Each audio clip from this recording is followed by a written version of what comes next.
In question number 6, you're being asked to describe the transformation that happened from the parent function of the exponential e to the x power to the new graph of g of x to the 1/3 exponential negative x power plus 2.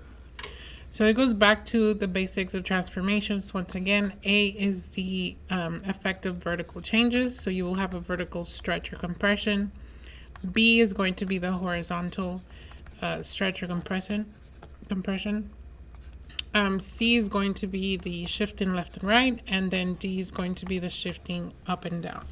So based on this description, this plus 2 right here will be considered the D and is going to shift up because it's positive. So we're looking at answer choices that say shift up and shift up. So we can already cross out B and C. Next, we can notice that in the very front, we have that 1/3, and the 1/3 has to do with the vertical change. So we can look for the keyword vertical and vertical, and all of them are saying vertical. So technically we're comparing the stretch or the compression part.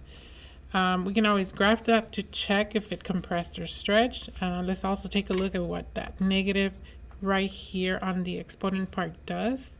So that negative on the exponent will be considered your B value because that is on the input. Whenever you have an exponential function, the A value will be in the front.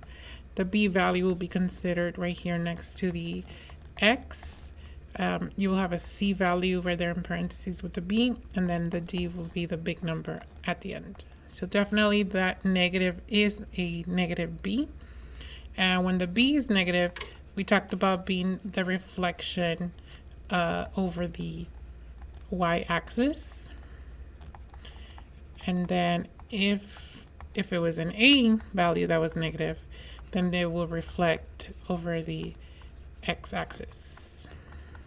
But all of these things are just memorized as we practice them through functions. You can always graph this in the calculator. So this is the parent function.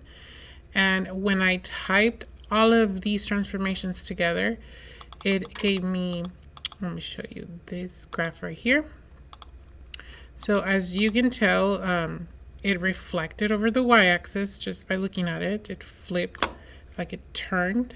So we're looking at the answer choice that has that. This is over the x, this is over the y, so definitely the answer will have to be D. As far as stretch and compression, the way you can tell if it was stretch or compress is if you only focus on what that 1/3 does. So I have mentioned in class to graph that by itself. So right here I have the 1/3 only, and look what happens with the 1/3 when I graph that. So you notice that the original looks like it's shifted to the right, but the 1/3 is not going to shift to the right. The 1/3 is only going to stretch or compress. So if this graph looked like it widened, that means I vertically pushed it down, which means compression, in order for it to become wider. So that's why letter D is the answer.